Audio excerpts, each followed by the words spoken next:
దేవునికి స్తోత్రము. అనుదిన దేవుని వాక్య ధ్యానమునకై ఈరోజు 2025 సంవత్సరము సెప్టెంబర్ నెల 18వ తారీఖు. ఈరోజు ధ్యాన వాక్యము పరిశుద్ధ గ్రంథము నుండి కీర్తనల గ్రంథము 94వ సంకీర్తన 19వ వచనాన్ని ధ్యానించుకుందాము. ప్రియ దేవుని బిడ్డలారా, మీకు ప్రభువు నామములో మీకు శుభములు దీవెనలు కలుగునుగాక. నేటి ధ్యాన వాక్యాన్ని పరిశుద్ధ గ్రంథము నుండి చదువుకుందాము. కీర్తనల గ్రంథము 94:19. నా అంతరంగమందు విచారముల హెచ్చగా నీ గొప్ప ఆదరణ నా ప్రాణమునకు నెమ్మది కలుగు చేయుచున్నది.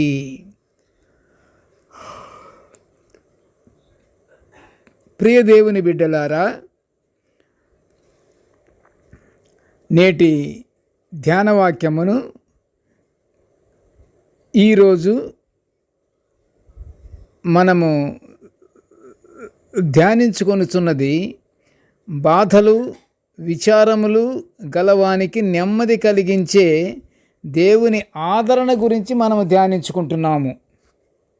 యెహోవా దేవుడు తన ప్రజలను ఎడబాయువాడు కాదని, నీతిమంతుల కష్టదినాలను పోగొట్టి వారికి నెమ్మది కలుగు చేస్తాడని కీర్తనకారుడు కీర్తనల గ్రంథంలో 94వ సంకీర్తన 13-14 వచనములో గానం చేస్తున్నాడు. ఏమని?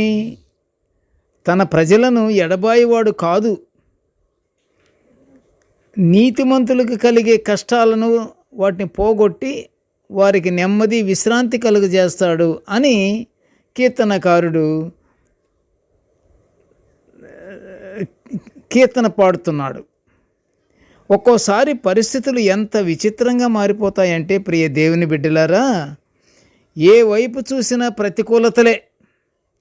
అనుకూలతలు కొన్ని ఉండవు, ప్రతికూలతలు ఎక్కువ వస్తాయి, కష్టాలు ఎక్కువ వస్తాయి, బాధలు ఎక్కువ వస్తాయి, విచారాలు ఎక్కువ వస్తాయి. అప్పుడు నిస్సహాయత, విసుగు, ఒంటరితనం, వేదన, ఇలా అన్ని వైపుల నుండి ఒకేసారి శత్రుదాడికి దిగినప్పుడు దిక్కు తెలియని పరిస్థితిలో అయోమయంలో పడిపోతారు.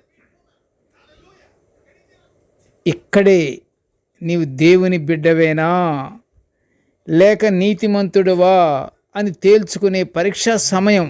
ప్రియ దేవుని బిడ్డలారా, నీ చింత యావత్తు నా మీద వెయ్యండని బలవంతుడైన దేవుడు మన తండ్రి అంత గొప్ప హామీ ఇస్తుంటే, నువ్వు ఎన్ని బాధలు పడినా, ఎంత కష్టాలు ఎదురైనా, ఎలాంటి నిస్సహాయత స్థితిలో ఉన్నా సరే నీకు విసుగు వేదన ఎందుకు వస్తాయి? ప్రభువు మీద నమ్మకం లేదా? నీకు విశ్వాసం లేదా? విశ్వాసము కలిగి ఉండాలి. మన దేవుడు బలవంతుడు, శక్తిమంతుడు, దీర్ఘశాంతమూర్తి, ఎల్లవేళలా మనల్ని ఆదుకునే సహాయకుడు. అలా వేదనను కల్పించేది అపవాది కదా. వేదన కల్పించేది అపవాది, ఆనందాన్ని కలుగజేసేది దేవుడు. మనం ఎప్పుడు ఆనందంగానే ఉండాలి. ఆనందంగా ఉంటే మనం దేవుని బిడ్డలము. వేదనతో కనిపిస్తే అది అపవాది ప్రక్రియ. మనకు కాపుదల కలిగిస్తున్న జీవము గల బలవంతుడైన దేవుడికి ప్రార్థన చెయ్యాలి. ప్రియ దేవుని బిడ్డలారా, ప్రార్థన అనేది చాలా గొప్పది కదా. అది ఒక ఆయుధము. అది మానవులకి దేవునికి మంచి క్షేమకరమైనటువంటి సన్మార్గాన్ని చూపెట్టేది ప్రార్థన. మరి అలాంటి ప్రార్థన మనం చెయ్యాలి కదా. విసుగు, చిరాకు, ఎప్పుడు నిస్సహాయ స్థితిలో ముఖాన్ని పెట్టి అలాగ ఉండటం కంటే ప్రభువారు చెప్పేది ప్రభువుదేమిటి? ఆనందకరమైన జీవితాన్ని జీవించమని దేవుడు చెప్తాడు. వేదన కల్పించేది అపవాది. మనం అపవాది బిడ్డలము కాదు. అపవాది అలాంటివి కల్పించినా మనము కలుగ చేసుకోము. మనం దరికి రానివ్వకూడదు. ఎల్లప్పుడూ అన్ని వేళల అన్ని సమయములలో మనం ఏం చేయాలి? ఆనందంగా ఉండాలి, ప్రార్థన చెయ్యాలి. మనం ఒంటరి వాళ్ళము కాదు ప్రియ దేవుని బిడ్డలారా. మనతో మన తోడుగా ఉండేది దేవుడు, యేసయ్య పరిశుద్ధాత్ముడు నిత్యము మనతో ఉన్నాడని అపొస్తలుడైన పౌలు గారు కొరింథీయుల సంఘానికి వ్రాసిన 2వ పత్రిక 13వ అధ్యాయం 14లో పౌలు గారు చెప్పిన మాటను ఒకసారి మనము గుర్తుకు తెచ్చుకోవాలి. మనతో పాటు ఎవరెవరు ఉన్నారు అనుకున్నాము? దేవుడు, యేసయ్య, పరిశుద్ధాత్ముడు నిత్యము మనతో ఉన్నారని పౌలు గారు చెప్తున్నారు. మనం ఆ విషయాన్ని మనం మర్చిపోకూడదు, విస్మరించకూడదు.